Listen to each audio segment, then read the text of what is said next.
Սիրելիներ, Տեր Հիսուսի անունով բոլորիդ ողջունում ենք։ Այսօրվա մեր հաղորդման իբրև նյութ, իբրև հիմք ծառայել է ձեր տրված հարցումները։ Շատ հարցումներ են եղել մեզ, իհարկե բոլորի մոտ տարբեր տեսակի հարցումներ կան եւ քանի որ մեր հաղորդումները ուղիղ եթերով չի տրվում, ուստի այդ հարցումներին որոշեցինք պատասխան տալ Ալբերտ եղբոր հետ միասին, որքան որ այսօր կհասցնենք, Տերը կամենա ուրիշ առիթով մնացած հարցումների մասին կխոսենք։ Ալբերտ ջան, տրված հարցումները որքան որ քննեցինք, բոլորն էլ շատ հանդիպող հարցումներ են, այսինքն հազվագյուտ հարցումներ չեն, շատերի մոտ նմանատիպ հարցումներ կան։ Այնպես որ կարծում եմ այսօրվա խոսակցությունը Տիրոջ շնորհքով կարող է հոգևոր շինություն լինել եւ խնդրենք, որ Աստված իր իմաստությունը տա, որ մեր խոսքերը մարդկային իմաստության համոզեցուցիչ խոսքերով չլինեն, այլ Աստծո զորությունով լինի, որ իրապես կարողանանք բավարար պատասխան տալ։ Օրինակի համար այսպիսի հարց կա. բարի մարդկանց վերջը ինչ պիտի լինի։ Շատերից եմ լսել այս հարցումը, նաև հեռարձայնողներ են եղել, որոնք հարցել են, ախր աշխարհի մեջ շատ բարի մարդիկ կան, իրենց վերջը ինչ պիտի լինի։ Այստեղ պետք է նշենք, որ բարի ասվածը զուտ մարդկային գնահատական է, մարդկային չափանիշներով է, որ որևէ մեկը կոչվում է բարի։ Այո, նայում եք մեր շրջապատում մարդիկ կան, որ իրենց ասելով անգամ մրջունի վրա իրենք չեն տրորում եւ իրապես կարող են կյանքի մեջ լինել շատ հանգիստ, քաղաքավարի, հասնող, ընկերասեր եւ տարբեր մագդիներ նրանց հասցեին կարող ենք ասել բազմաթիվ։ Արտաքին իրենց կերպարանքը շատ բարի է եւ իրենց արած գործերն էլ բարի են երևում, սակայն կարևոր հանգամանքը սա է, որ ըստ Աստծո տեսանկյունի, ըստ Աստծո պրիզմակի աշխարհի վրա բարի մեկը չկա, որովհետեւ Աստծո խոսքը հրատարակում է ասելով. բոլորը խոտորեցին եւ Աստծո փառքից պակսեցին, բարի մեկը չկա, որ արդարություն փնտրի, այնպես որ բարի լինելը զուտ մարդկային չափանիշ է, Աստծո չափանիշով բոլորը Աստծո փառքից պակսած են, հետևաբար բոլորը մեղավոր են, եթե մեղավոր են, իրենք բոլորն էլ փրկիչի պետքություն ունեն, լինի դա մարդասպան, լինի շատ բարի մեկը ըստ մարդկային չափանիշների։ Եվ այս կապակցությամբ Աստծո խոսքից մի լավ օրինակ կա, որ կարող է դաս լինել։ Օրինակ, փարիսեցու եւ մաքսավորի վիճակը։ Տեսնում ենք երկու անձնավորություններ։ Մեկը փարիսեցի, որ օրենքներ պահում, որ իր շրջապատի մեջ փառավորվում էր, հավանաբար շատ բարի գործեր էր անում, մանավանդ ինքը հավակնում էր Աստծո առջև ասելով, որ իմ 10-րդս եմ տալիս, այս օրենքի գործերն եմ անում, այնպես որ ես քո առջև Տեր Աստված անպարտ եմ, որտեվ այսպիսի բաներ եմ անում։ Մյուս կողմից տեսնում ենք ուրիշ մեկը, մաքսավոր։ Այս մարդու աշխատանքի բնույթը արդեն հուշում է, որ ինքը իր գործի մեջ արդար չէր։ Մանավանդ իր աղոթի մեջ էլ մենք լսում ենք, որ իր կուրծքներ ծեծում ասելով, որ ով Տեր, ողորմի ինձ մեղավորից։ Եվ այստեղ մենք տեսնում ենք, թե ով էր, որ այդտեղից տաճարից արդարացած գնաց։ Մեկը, որ իր մեղքերն էր խոստովանում, իր կուրծքն էր ծեծում, ընդունում է, որ ինքը մեղավոր մեկն է, այդ սպեկտրի վրա ինքը տեսնելով Աստծո արդարությունը եւ ճշմարտությունը, եւ սա արդեն ապաշխարություն էր։ Իսկ մյուս մեկը, փարիսեցին, իր աղոթքի մեջ միայն ինքնաարդարացում ուներ, թեև ինքը աշխարհի մեջ բարի մեկն էր երևում, իր արած գործերով, իր վարվեցողությամբ, սակայն Աստծո առջև ինքը մեղավոր մեկն էր եւ չարդարացավ, որովհետեւ իր մեղավոր լինելը չընդունեց։ Հետևաբար Աստծո խոսքը հրատարակում է ասելով. բոլոր մարդիկ մեղավոր են, հետևաբար բոլորն էլ փրկիչի պետքությունն են եւ այդ փրկիչը Հիսուս Քրիստոսն է, ուրիշ մեկը չէ, որ համայն մարդկության ադամական սերունդի համար իր արյունը թափեց իբրև մեղքերի թողության եւ քավության միջոց։ Խնդրեմ, եթե ավելացում ունես այս հարցումին, Խնդրեմ, եթե ոչ կարող ենք մյուս հարցման անցնել։ Եվ Արթան ջան, քանի որ եւ հարցրեցիր եւ պատասխանեցիր հարցին, բայց թեթևակի միգուցե ես ուզենայի ավելացնել միայն նա, որ քրիստոնեական հավատքը բավականին յուրահատուկ է մյուս կրոններից այդ հարցի շուրջ, եթե նկատել եք ուրիշ դավանություններ, ուրիշ կրոնները հիմնականում հիմնվում են մարդու բարեգործության վրա եւ մարդիկ իրենց բարեգործություններով սանդուղք են շինում դեպի Աստված, բայց քրիստոնեության մեջ հետաքրքիրն է, որ իհարկե բարի մարդ լինելը ունի իր դրական մասը եւ բայց ըստ Աստծո խոսքի բարի մարդը իր վարձքը արդեն ստանում է այստեղ։ Եթե դու իրոք ինչ որ մի տիեզերական Աստծո կողմից նշանակված օրենք կա, եթե դու իրոք բարություն ես անում մարդկանց նկատմամբ, դու նույնը ստանում ես քո նկատմամբ եւ քո վարձքը, ինչպես Հիսուսն է ասում, արդեն ստանում ես։ Եթե դու իրոք լավ ես վերաբերում քո արևաներին, դու արևանդ քեզ գովում է, դու արդեն վարձքը ստանում ես, այո։ Բայց խնդիրը նա է, որ եթե վերաբերվում եք փրկությանը, այստեղ արդեն ուրիշ օրենքներ են գործում ըստ ավետարանի։ Ոչ մի մարդ ի վիճակի չէ ինքը իր ուժերով կարողանա ճանապարհ հարթի դեպի Աստված։ Եվ ըստ Աստծո խոսքի կարևորը նա է, որ մենք հասկանանք, որ Աստված մեկ ուրիշ աչքով է նայում բոլորին, եւ Աստծո խոսքը ասում է ինչքան էլ որ դուք փորձեք ձեր արդարությունը ցուցադրել, ձեր արդարությունը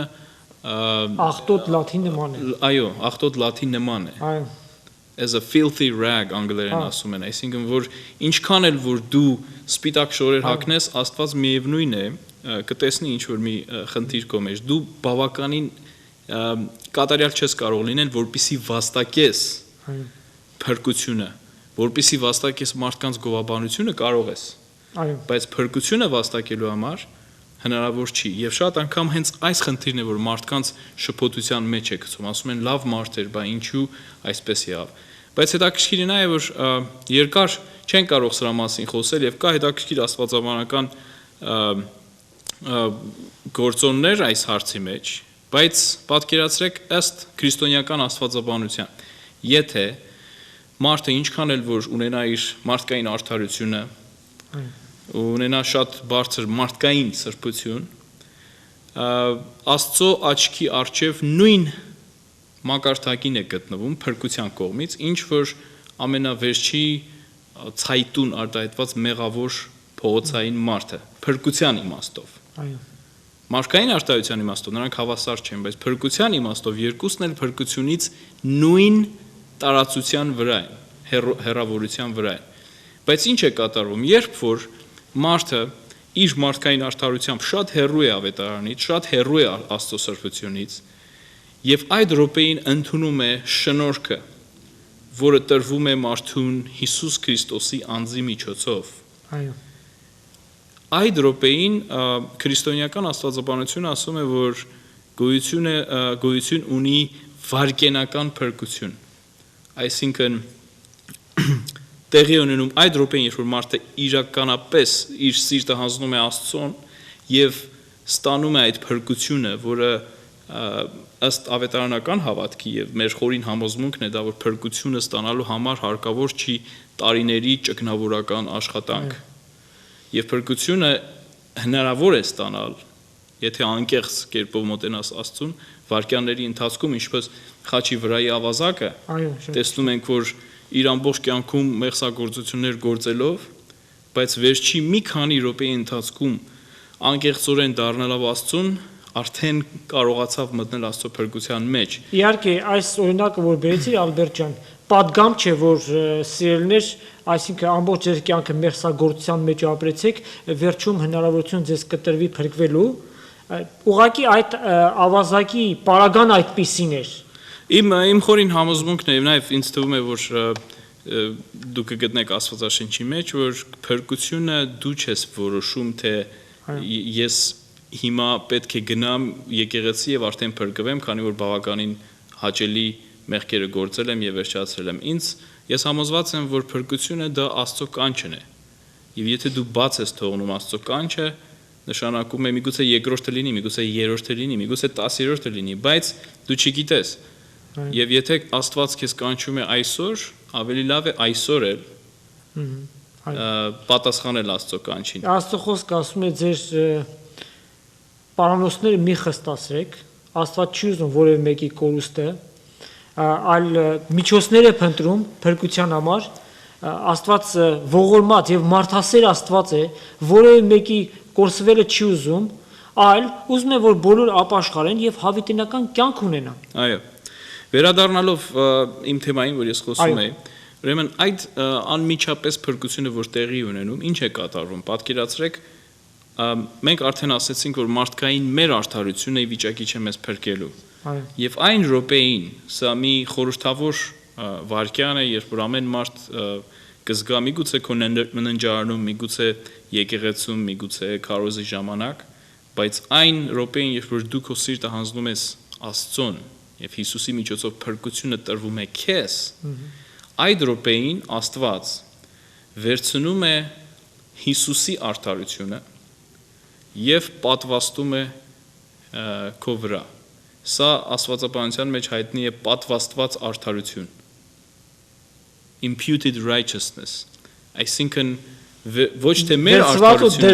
վերցված, այսինքն օտարոտի արդարություն, մերը չէ, այլ մեզ նվեր տրված արդարություն է։ Եվ քանի որ Հիսուսի արդարությունը, մարդկային եւ աստվածային արդարությունը կատարյալ է, պատկերացրեք ինչքան գեղեցիկ է, երբ որ մեղավորին Աստված տալիս է Հիսուսի մարդկային արդարությունը։ Եվ այդ րոպեին, շատ այստեղ պատկերացրեք այնքան սա դժվար, բայց կարևոր հարց է, որ այս հարցի շուրջ հազարավոր ճեղքումներ են տեղի ունեցել եկեղեցում եւ մարդիկ իրար չեն հասկացել։ Այդ պատվաստված արդարությունը մեր արդարությունը չէ, այլ պատկանում է Հիսուսին։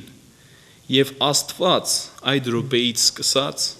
քեզ տեսնում է որպես կատարյալ սուրբ անձնավորություն, ոչ թե որովհետև դու սուրբ ես, այլ որովհետև Հիսուսի սրբությունն է քեզ պատվաստվել։ Հենց այդ կապակցությամբ Պողոս առաքյալ ասում է, որ այս կյանքի մեջ ամեն բան աղտեղություն կսեպեմ, որպեսզի Քրիստոսին տրվեմ եւ նրա արդարություն ունենամ։ Ոչ թե իր արդարությունը, ինքը գիտի, որ իր արդարությունը հենց այդ աղտոտ լաթի նման է, որ դուրս նետելիք է, բայց Հիսուսի արդարությունը, աստվածային արդարությունն է։ Եվ Աստված մարդուն ասում է, ով մարդ, եթե քո մեղքերդ կրկնակի կարմիրի նման են, ձյունի պես ջերմակացնեն։ Եթե որթան կարմիրի պես է, այ որթան կարմիրը գործածում են գորգեր ներկելու մեջ, որ այդ գույնը երբեք դուրս չի գալիս։ Եթե անգամ որթան կարմիրի պես է, ասրի պես ջերմակ պիտի անեն։ Այսինքն, եթե ինչքան էլ ձեզ անհնարին թվա, ես պետք է այդ մեղքերը ներեմ։ Եվ ամենադժվար հարցն է հետևում այստեղ, որովհետև եթե պատկերացնես ինչքան կարելի է դժվարություններ ստեղծվի այստեղ։ Մենք ասեցինք, որ մարդը մեղավոր լինելով հանդերձ ձրիաբար Աստված տալիս է իրեն Հիսուսի արդարությունը, որը այլևս անցնել հնարավոր չի, կատարելացնել հնարավոր չի, Հիսուսը լրիվ 100% արդարություն ունի։ Հիմա այստեղ է հարցը, եթե ես արդեն ունեմ Հիսուսի պատվաստված արդարությունը եւ սրբությունը, ինչ պետք է որ ես իմ վրա գործեմ կամ աշխատեմ։ Հենց այստեղ է այդ ճշմարտությունը, որ երբ որ Աստված տալիս է քեզ Հիսուսի սրբությունը եւ արդարությունը, արդարության մեջ կան սերմեր, որոնք սկսում են քո արդարությունը արդեն աճեցնել։ Այսինքն, եթե դու նույն կերպով, ինչպես որ առաջ էիր ապրում, հիմա ես ապրում, ոչ մի փոփոխություն քո կյանքի մեջ չկա, այսինքն մեծ հարցեր կան, արդյոք տրվել է քեզ այդ ձրի արդարությունը թե ոչ։ Որտեղ ասում է ծառը իր պտուղներից է ճանաչվում։ Այո։ Հետևաբար թե եւ սրտերը քննողը Աստված է, բայց ճանապարհներից արդեն հասկացվում է, իրապես եթե մեկը այդ արդարությունը ստացավ, ըստ դրա համեմատ պիտի քայլի, թեև տկար, թեև շատ քիչ, բայց փոփոխությունը պիտի լինի։ Այո, եթե քո արդարությունը այսքան ցածր է գտնվում, եւ Աստված քեզ միանգամից վարկենապես տալիս է Հիսուսի բարձր արդարությունը, եւ որ համարվում է, որ սա քոնն է, սրանով է ծածկված, բայց ժամանակի ընթացքում, որը կոչվում է սրբացման process, որը Սուրբ Հոգու գործունեությունն է քո մեջ, այդ ժամանակ արդեն դու սկսում ես ունենալ քո մարդկային արդարության աճը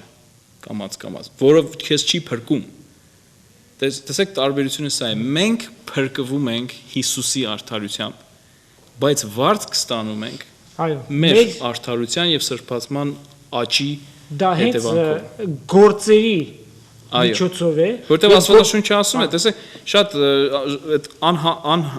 համապատասխանությունը երբեմն մարդկանց մեջ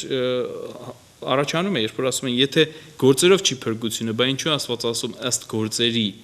դուք պետք է դատվեք։ Եվ պատասխանը սա է, որ մենք փրկվում ենք,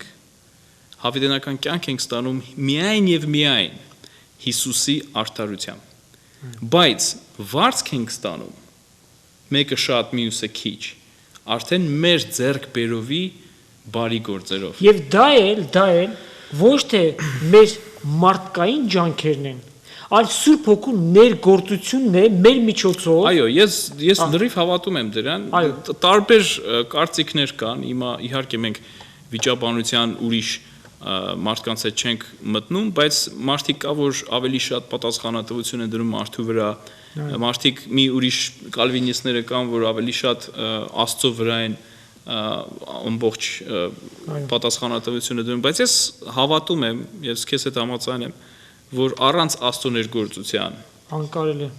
Ինչքան էլ որ դու փորձես, այսինքն մեր մեջ այդքան բարություն եւ սրբություն բնականորեն չկա, որ մենք կարողանանք ինքներս առանց Աստծո օգնության ինչ որ մի լավ բան ստեղծենք։ Ինձ թվում է, որ ամեն մի լավ բան, ամեն մի սրբություն, ամեն մի լավ մարդկային արարք իր ակունքը ունի երկինքը։ Այո, եւ Աստծո խոսքի մեջ երբ որ հանդիպում ենք, որ բոլորս Քրիստոսի ատյանի առջև պիտի կանգնենք մի օր, իհարկե նրանք ովքեր Հիսուսի իբրև իրենց արդարությունը ընդունեցին, փրկվեցին, եւ գործերի քննություն երբ որ լինի, Աստված կրակով պիտի փորձի, եւ ասում է, եթե ձեր գործերը, տես նշվում է գործերը, փայտ, խոտ, եղեք լինեն,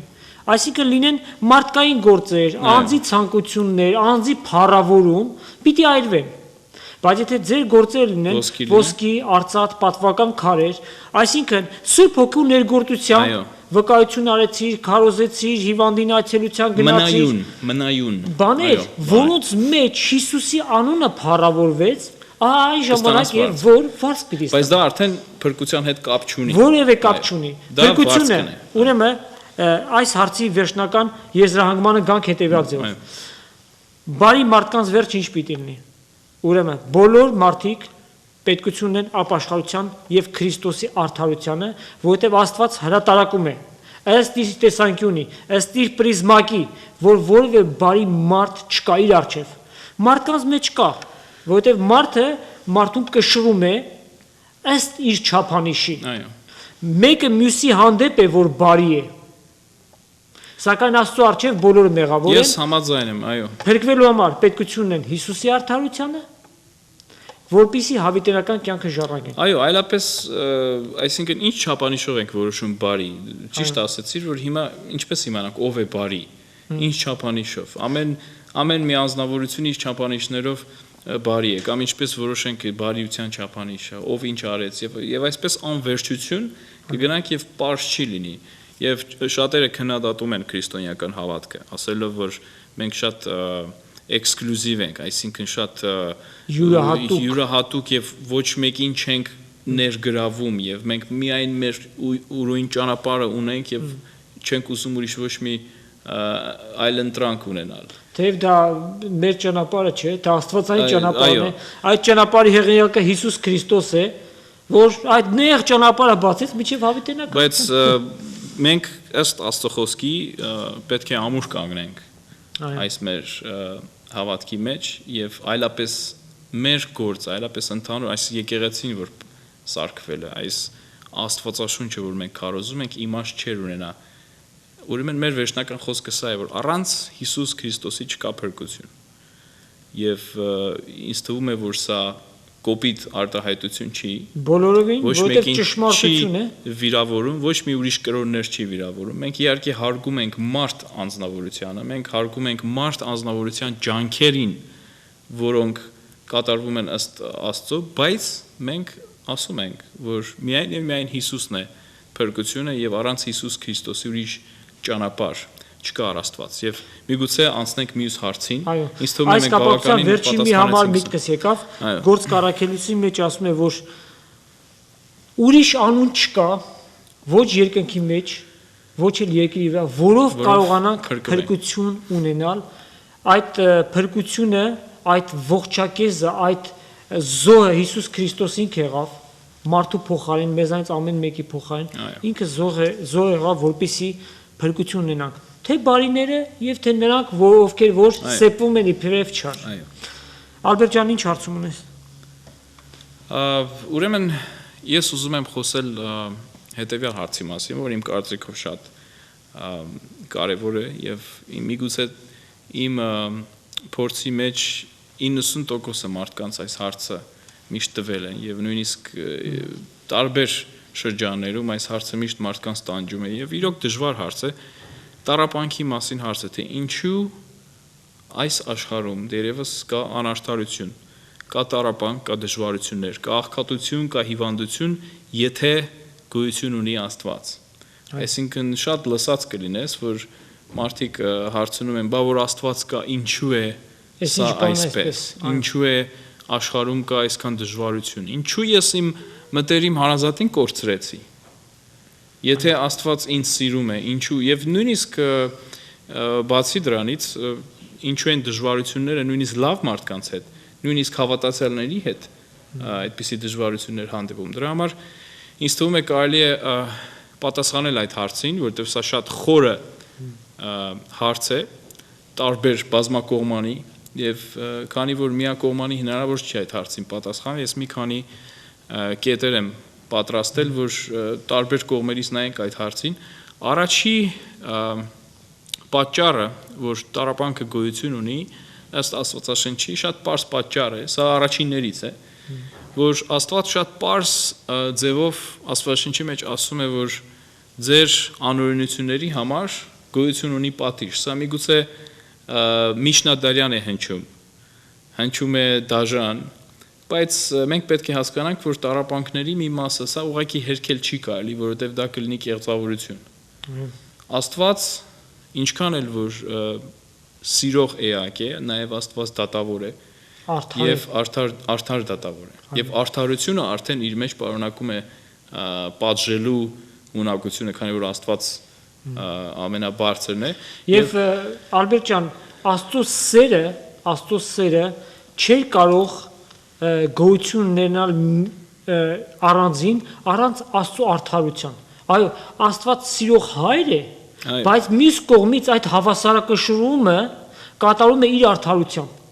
անպայման եւ մենք պետք է հասկանանք որ եւ նաեւ ինքնակնդատապար վերաբերվենք ես չնայած շատ զգուշ եմ եւ չեմ ուզում որ մեր հերոստատիտողները կարծեն որ ես ասում եմ որ ամեն մի փոքր դժվարություն կամ ամեն մի ցավ մեր կյանքի մեջ պայմանավորված է Աստծո պատժով եւ ես չեմ ուզում որ մենք հիմա նստենք եւ ինքնանշնչենք եւ մտածենք եթե ես այս դժվարությունը ունեցա այս հարազատից կորցրեցի ուրեմն միգուցե ինչ մեղք եմ գործել եւ այսպես լաբիրինթոսի մեջ տարապենք իհարկե սա չի պատճառ մենք դրա մասին կխոսենք բայց ամենակարևոր պատճառներից մեկն է երևի ամենասկզբնական որ երկրորդ օրինաց գրքի մեջ Աստված իր ժողովրդին ասում է եթե դուք այս բաները կատարեք իմ օրենքը պահեք օրհնյալ կլինի ձեր աշխատանքը ձեր պտղաբեր կլինի ձեր կյանքը եւ հետաքրքիրն է որ ձեր թշնամիները մի կողմով կհարձակվեն ձեր վրա 1000 կողմով կփախչեն ձեզանից այսինքն աստվածային պաշտպանություն քաղաքական պաշտպանություն նույնիսկ երկրին իր ժողովրդին ասում է որ դու զարմանալի բան Վարդան ես նույնիսկ կարդում եմ եւ ինչքան այս գիրքը գրվել է հազարավոր տարիներ առաջ բայց ինչքան արդիական է այսօր հնչում Աստված հումանիտար օգնության մասին է նույնիսկ ասում է եթե դու իմ օրենքները պահես դու ասում է քո ավելցուկից ուրիշ ազգերին պետք է օգնես ոչ թե ուրիշները քեզ պետք է օգնեն եւ նաեւ կա ասում է բայց եթե դու իմ օրենքները չպահես արդարություն չանես այսինքն այդ կաշառակերություն կոռուպցիա որ մենք հիմա այսքան խոսում ենք դրա մասին, անմեղներին դատարանը ճիշտ դատը չվարես, կաշառք վերցնես, անմեղին հալածես եւ տարբեր անօրինություններ անես, ասում եւ թշնամիները քո վրա կհարձակվեն եւ երկիրը քո ոտքերի տակ կտատանվի եւ նույնիսկ բնությունը կխստանա քո նկատմամբ եւ անիծյալ կլինի քո պատուղը հասկանում եք սա շատ պարզ ինչ որ մի ձև է որ Աստված զգուշացնում է մարդկանց եւ իհարկե մենք պետք է հասկանանք որ այսքան տառապանքը եւ դժվարությունը որ կա պետք է նաեւ ինքնակնդատապար նայենք որ միգուցե մենք ինչ որ մեղավորություն ենք դրա մեջ եւ մեղքը ինչքան շատանում է այնքան ավելի ծանրանում է մարդկանց վիճակը եթե նույնիսկ պատմականորեն նայենք քաղաքականորեն նայենք մեր աշխարհում ինչ է կատարվում որ երկրներում ինչպես ընդհանուր ձևով ինձ թվում է կարելի է պատկերացնել որ այնտեղ որտեղ որ քիչ է Քրիստոսի ավետարանը մտել այդ երկրներում այնքան ավելի շատ աղետներ ավելի շատ աղքատություն ավելի շատ հիվանդություն ավելի շատ մանուկների մահ եւ այլն եւ այն երկրներում որտեղ որ ես չեմ ասում երկրներ կան դրիվ սրբացած բայց որտեղ որ Քրիստոսի ավետարանը ավելի ազատ է գործում պատմականորեն ավելի ազդեցիկ է եղել եւ տեսնում ենք որ Աստծո օրհնությունները իրոք գործում են այդ եթե ունես բան ավելացնելու խնդրեմ ավելի լավ է երկրորդ կետին ասնենք սա ուրեմն առաջինն էր իհարկե երկրորդ կետը մենք պետք է նաեւ հասկանանք որ տառապանքները դա նաեւ անբաժանելի մասն է մեր կյանքի սա մեկ ուրիշ մասն է այս հարցի Ինչու է անբաժանելի մասը, որտեղ մենք դերևս ապրում ենք ոչ կատարյալ աշխարհում, որտեղ դերևս կա մեղքը, եւ ինչ որ մի ձևով իհարկե հիվանդությունները եւ դժվարությունները անբաժանելի են մեզնից։ Բայց նաեւ ես ուզում եմ մի բան ավելի խորը մտածենք այս հարցի շուրջ։ Պատկերացրեք, որ ես նույնիսկ ասեի, որ ընդհանրապես ցավը, տառապանքը, դժվարությունը միգուցե կամ որևէ բացասական զգացմունքներ նույնիսկ անհրաժեշտ են մեր կյանքի մեջ եւ միգուցե դա Աստծուց է տրված այն բանով եթե չլինի մթությունը ինչպես դու կարող ես ճանաչել լույսը եթե չլինի ցավը դու ինչպես պետք է բժշկությունը ճանաչես եւ ինձ թվում է որ եթե մեր հերոստատիտողները մի բան պատկերացնեն թե իրենց կյանքը կամ մեր կյանքը ինչի կվերածվեր եթե ընդհանրապես ոչ մի բացասական երևույթ չլիներ աս աշխարհի մեջ, այսինքն մենք կվերածվեինք ռոբոտների, որոնք ապրում են ու ոչ մի բան չեն հասկանում ու այսպես թվում է որ Աստված մեզ տեխնիկային թատրոնի նման, պես մենք եթերային ինչ որ գոյություն ունենք, ոչ դժվարություն կա հաղթահարելու, ոչ ցավ կա, ոչ բաժանում կա, ոչ միացում կա, հասկանում եք, ես չէի ուզենա այդպիսի կյանք ապրեի ինքս։ Իհարկե այդ նշածդ երանելի վիճակը մի օր պիտի լինի, մի օր դա դրախտային վիճակն է, բայց դրախտային համաձայն եմ, բայց երկրի վրա այդպիսի կյանք հնարավոր չէ, քանի որ մեղքի բնությունը գոյություն ունի, եւ մանավանդ Աստծո խոսքը հրատարակում է, որ այս աշխարհը սատանային իբրև տնտեսություն հանձնված է, որովհետեւ ինքը կարողացավ մարդուն խաբելով իշխանությունը ձեռք բերել։ Հետևաբար մի կենցաղավարություն կյանքի մի ընթացք գծեց սատանան, որ այսօր մարդկությունը այդ լայն ճանապարհով դեպի կորուստ է գնում։ Ես ավելի շատ իհարկե ես նկատի չունեի սատանայական դժվարության մասին, այսինքն ես խոսում եմ ավելի շատ մարդկային նորմալ ընթացքի մասին, որ մենք պետք է կյանքը լրիվ ձևով ապրենք, իրական ձևով ապրենք եւ նույնիսկ ես համոզված եմ, որ երբ որ մենք ասում ենք դրախտային վիճակի մեջ, երբ որ մենք պետք է երկնքում ապրենք, դա իհարկե այնտեղ ոչ մի ցավ չկա, հիվանդություն չկա, բայց դա չի նշանակում, որ դա անկելանոցային ինչ որ մի իրավիճակ է, որ դու ոչ մի խնդիր չունես լուծելու, որ ոչ մի գործ չունես անելու եւ գործեր որքան ասես, եւ ոչ մի դժվարություն, այսինքն նորմալ խնդիր լուծելու կամ ինչ որ մի տեղեր հասնելու կամ հետաքրքիր ինչ որ բաներ չկա։ Ես մարդկանց թվում է թե դա մի եթերային իրավիճակ է, որտեղ որ ոչ մեկը ոչ մի բան չունի անելու եւ այսպես ամեն ինչը անհետաքրքիր եւ թույլ իրավիճակը։ Իհարկե ոչ, եւ իմ ասածը սա է, որ ինձ թվում է, որ երբեմն Աստված այդ տառապանքները օգտագործում է, որպեսզի քեզ օրհնի։ Եվ սա զարմանալի հայտարարություն է, որտեղ մարդիկ միշտ ասում են, մենք կարծում ենք, որ Աստված միշտ հեշտ բաներն է, հաճելի բաներն է օգտագործում մարդուն օրհնելու համար։ Ես հասկանում եմ, երբ որ մենք ունենք փող, մենք ունենք գեղեցիկ մեքենաներ, սա հասկանալի է, բայց միթե Աստված կարող է ինձ օրհնի որևէ դժվարություններ տալով։ Բայց Աստծո իմաստության խորությունը նաև սա է, որ դժվարության մեջ նաև դու կարող ես օրհնվել, եթե դու նկատել ես, որ դու ունես դժվարություններ, ցավ, բայց այդ ցավը անցնելուց հետո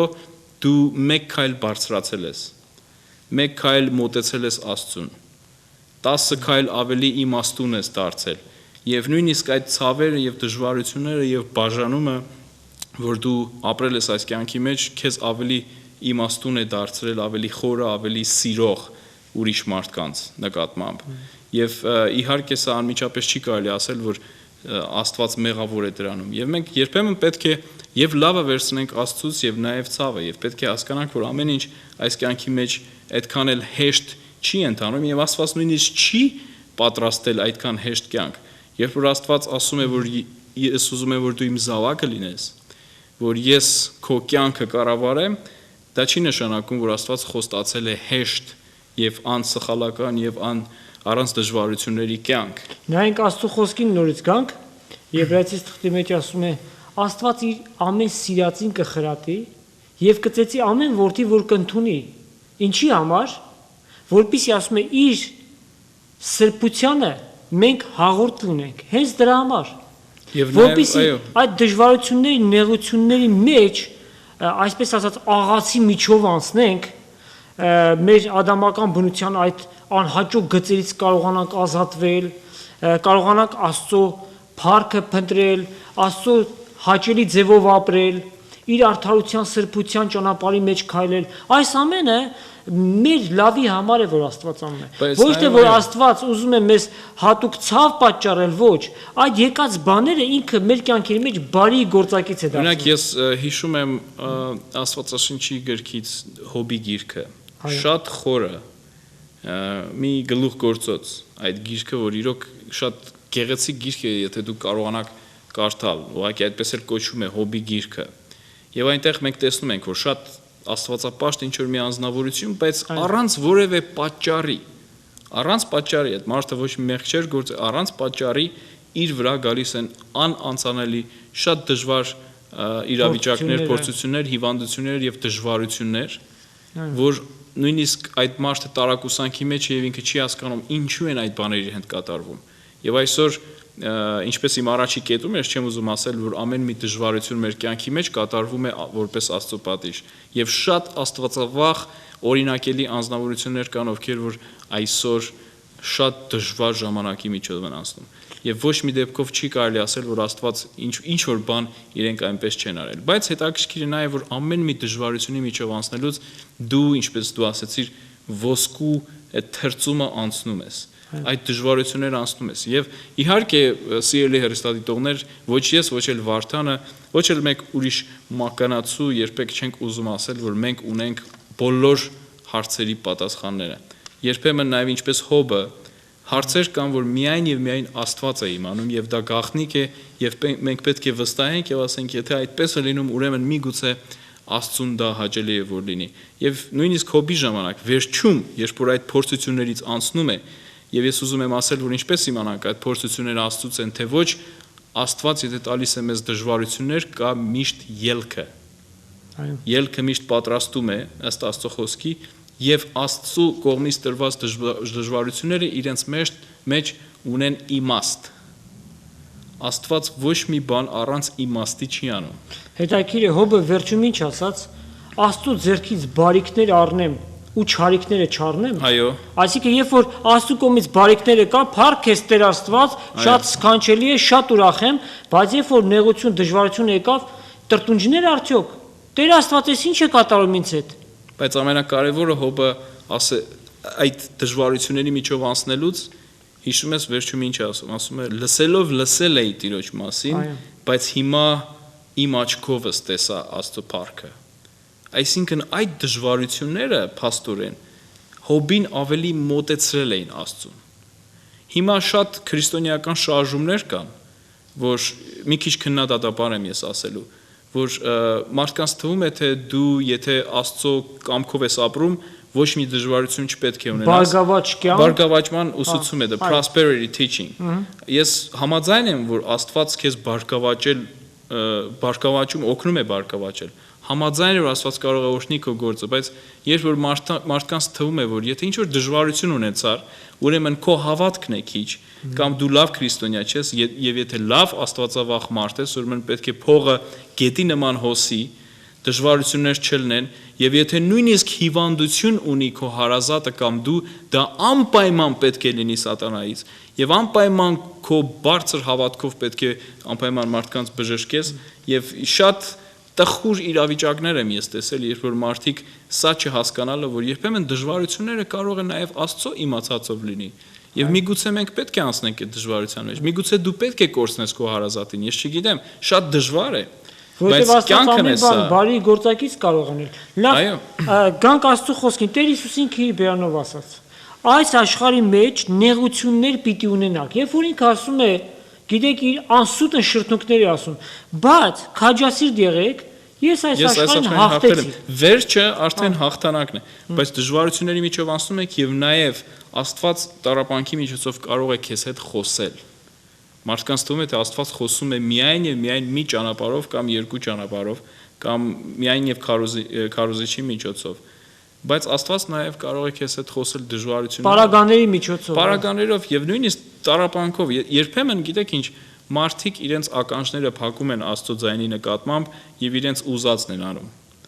Եվ Աստված այդպիսի մարդու հետ մեկ ուրիշ ձևով է խոսում։ Աստված կայծակով չի խոսում, փոթորիկով չի խոսում եւ նույնիսկ պարտադիր երազներով եւ հրեշտակներով ու կրակով չի խոսում։ Աստված ամենաշատը սիրում է խոսել հանգամանքների միջոցով, եւ եթե դու ունես տառապանք, ինչ որ դժվարություն, միգուցե Աստված քեզ հետ գոռում է, բարձր ձայնով խոսում է, ուզում է քեզ ինչ որ բան հասկացնի։ Սա Աստծո օրհնությունն է, որ դու Աստծուն լսես։ Եթե շատերը հիշեք, մենք Աստծուն երբեմն հիշել ենք կամ վերադարձել ենք մեր ամենադժվար պահերին։ Կյանքի ամենադժվար տառապալից պահերին նոր մենք հիշել ենք Աստծուն։ Հիմա շատ մարդիկ ասում են, եթե Աստված ինձ փող տա եւ ամեն ինչ լավ լինի, այն ժամանակ Աստծուն կօրհնեմ։ Դու չես օրհնի Աստծուն, եթե դու չես հավատում Աստծուն, ես տեսել եմ այդպիսի մարդկանց։ Փողնել են ունեցել, հարստություններ են ունեցել, բայց այդպես էլ Աստծուն չեն հիշել։ Մեկ վերջի մասը կա, որ ես ուզում եմ տառապանքի մասին նշել։ Շատ անգամ մարդիկ հարցնում են, ինչու այսքան անարդարություն կա, եթե Աստված կա, ինչու այսքան սովածներ կան, որբեր կան եւ պատերազմ կա եւ այդքան դժվարություններ կա։ Ես նաեւ կասեի կհրավիրեի այս հարցին մեկ ուրիշ անկյունից նայել։ Աստված ունի այդ խնդիրների լուծումը, բայց եթե դու հիմա հարցնում ես ինչու, եթե Աստված դու կաս, ինչու այս մարդը սոված, ինչու է այս մարդը առանց ընտանիքի, ինչու այս երեխան առանց ծնողների, ինչու այս մարդը ոչ մի ընկեր չունի, եւ եթե ուզում ես Աստված պատասխանի այդ հարցին, Աստված քեզ կասի դու ինչու չես գնում եւ կերակրում այդ մարդկանց։ Դու ինչու չես գնում եւ ծնող դառնում այդ մարդկանց։ Դու ինքդ ինչու չես որդեգրում այդ երեխանին։ Այսինքն շատ անգամ մենք Աստծուն մեղադրում ենք ինչ որ մի բանի մեջ, որ այդ անարդարությունները կա, բայց մենք ինքներս չենք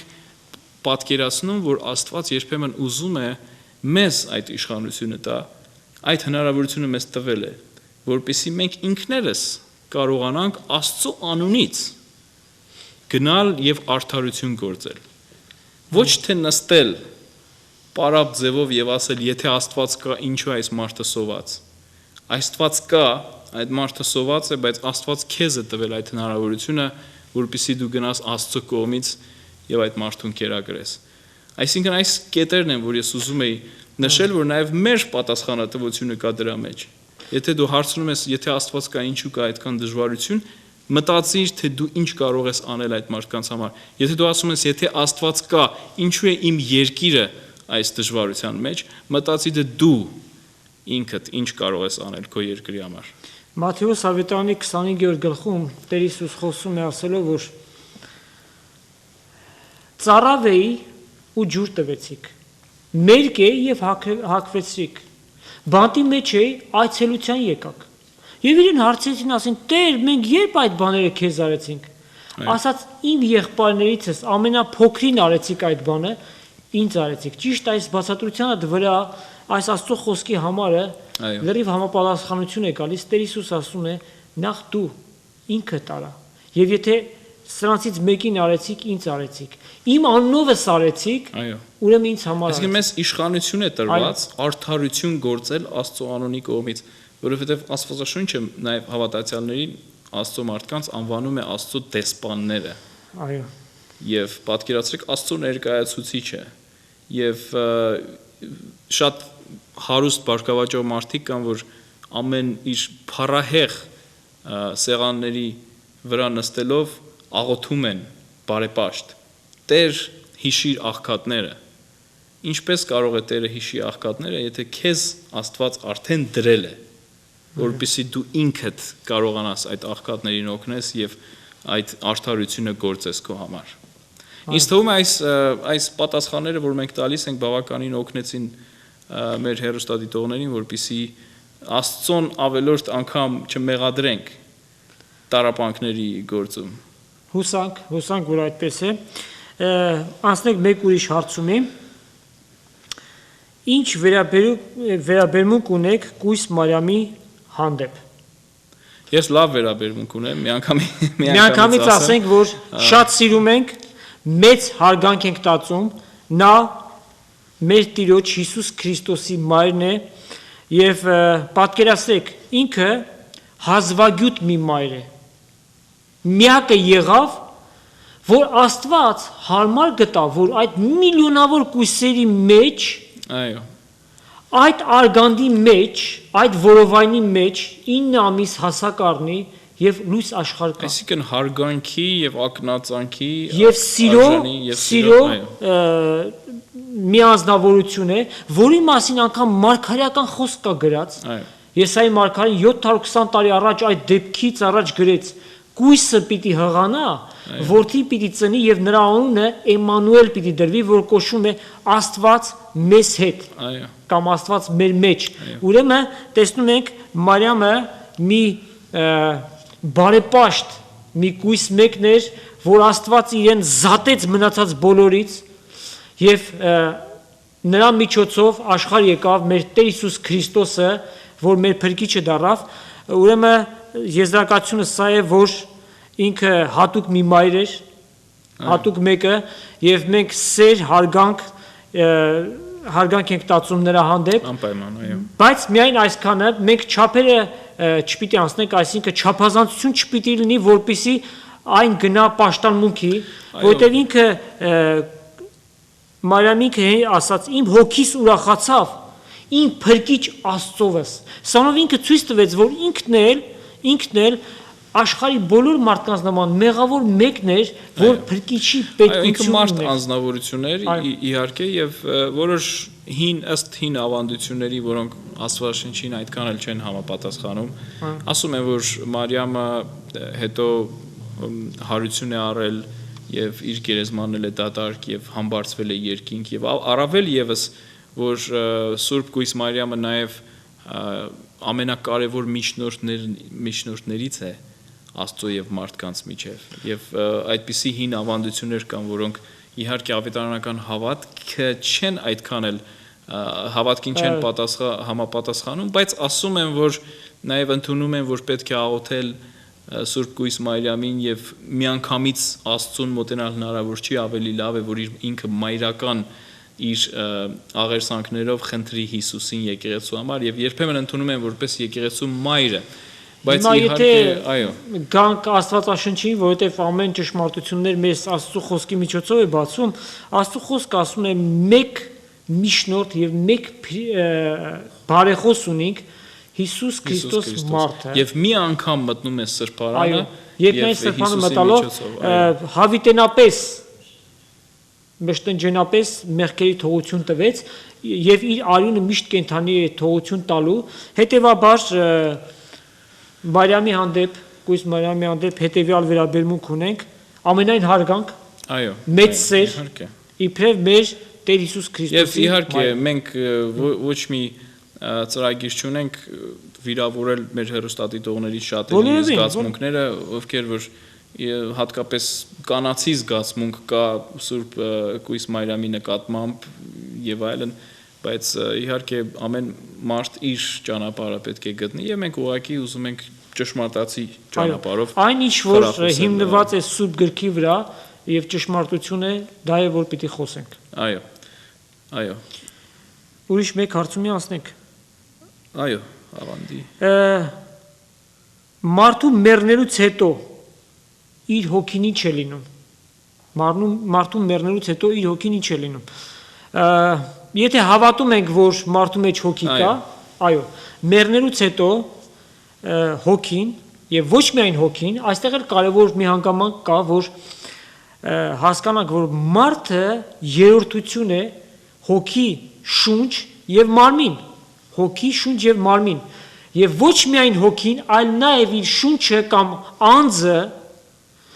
այլ կերպ ասած, ինքնագիտակցությունը, եսը նույնպես պահպանվում է։ Մարդը միայն կորցնում է իր մարմինը, որից հետո իր հոգին եւ անձը մնում են հավիտյան։ Եվ մի օր Աստծո առջև պիտի կանգնեն։ Գրված է, որ մարդու սահմանված է մեկ անգամ մեռնել, որից հետո դատաստան։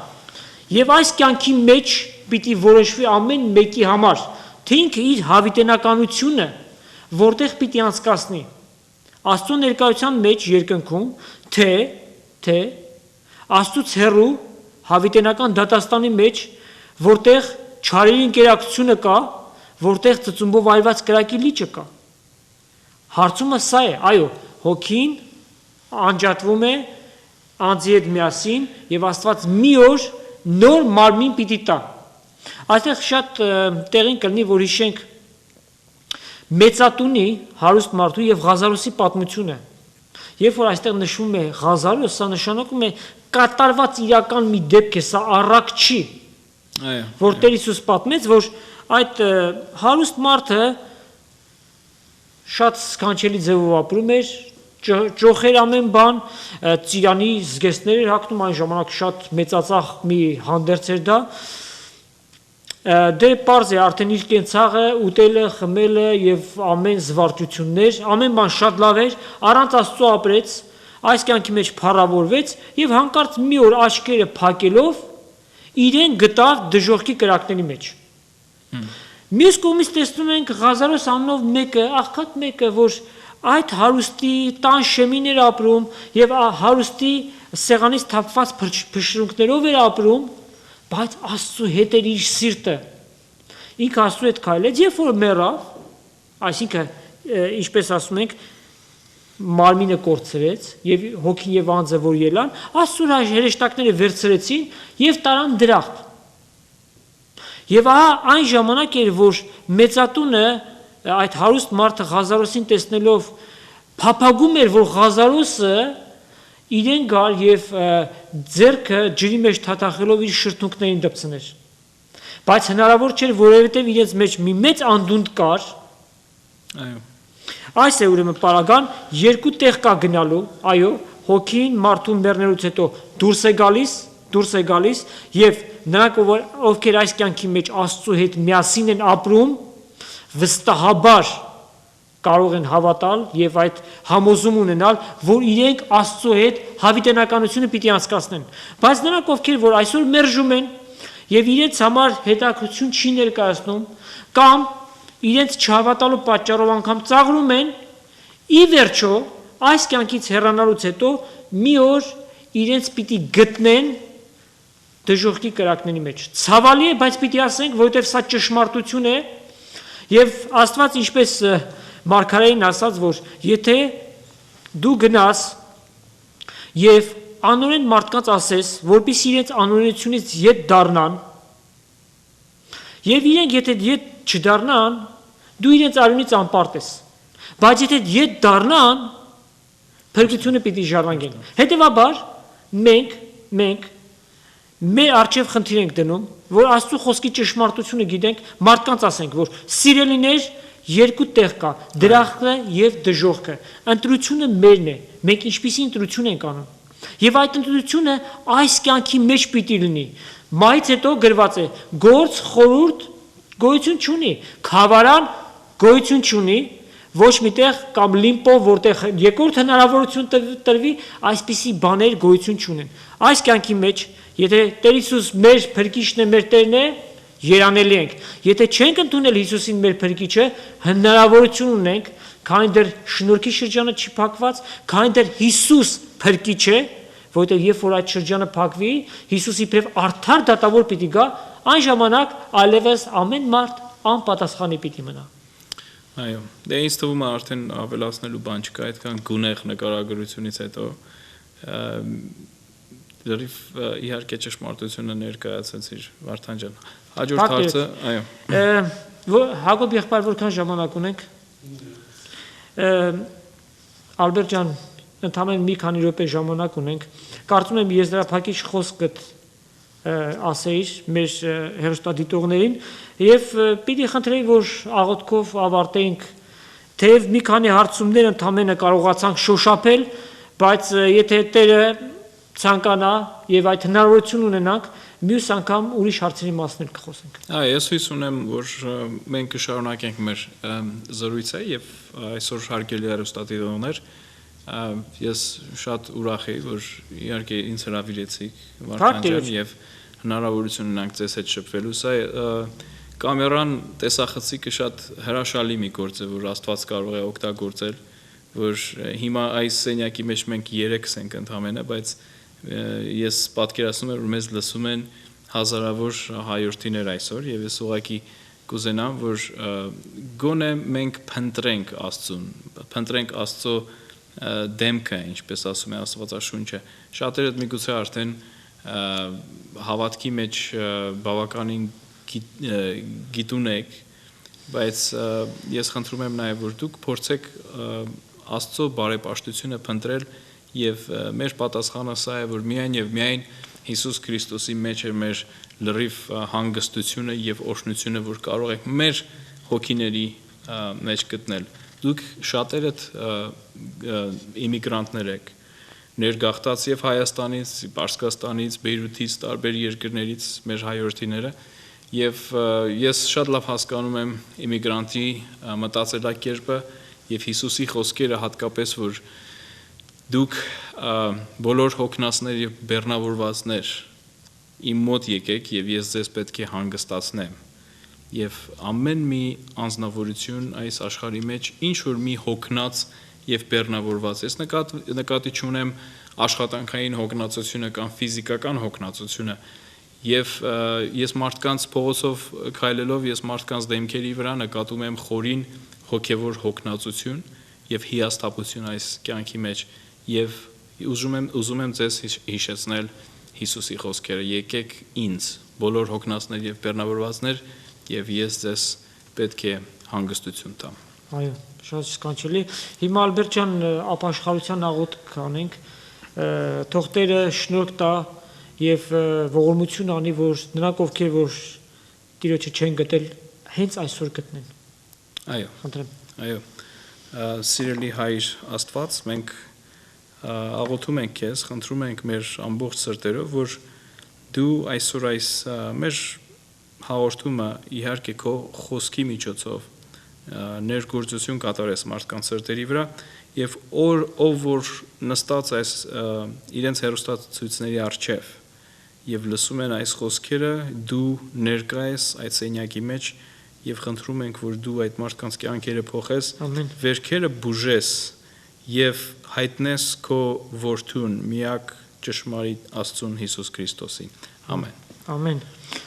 Թող Աստվածային սերը եւ խաղաղությունը ձեր ընտանիքների մեջ լինի։ Ամեն։ Շնորհակալություն հրավիրելու համար։